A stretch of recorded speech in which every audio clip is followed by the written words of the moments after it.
When James Watson and Francis Crick announced that they had discovered the double helical structure of DNA, they neglected to mention just how much they relied on the stolen work of Rosalind Franklin.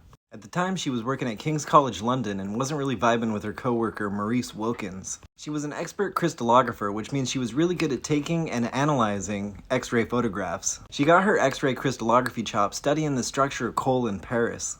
There she had a good work environment, had published some papers, and had earned some renown in the field of X-ray crystallography. But things were shittier at King's. She faced a lot of sexism and patronization. Some accounts hold that her male colleagues had a large ornate dining hall and common area, but women had to eat with students or off campus. Regardless, she was doing some great work, and under her supervision, her graduate student Raymond Gosling got this now famous photograph of DNA called Photo 51.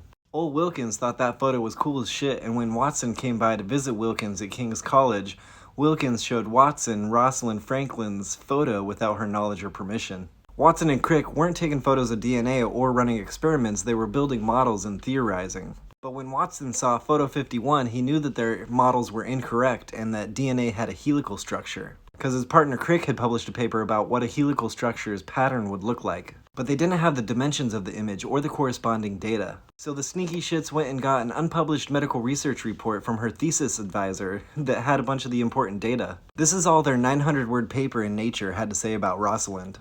We have also been stimulated by a knowledge of the general nature of the unpublished experimental results and ideas of Dr. M.H.F. Wilkins, Dr. R.E. Franklin, and their co-workers at King's College London. She died of ovarian cancer in 1958 at the super young age of 37, and it's suspected that all her work with X-rays could have been a contributing factor. Wilkins, Watkins, and Crick won a Nobel Prize in 1962 for the discovery of the helical structure of DNA. Some defend the Nobel Committee's decision not to nominate her because they don't award posthumous awards. But that wasn't actually a rule until 1972, and a bunch of the Nobel Committee's rules are dumb and fucky anyway.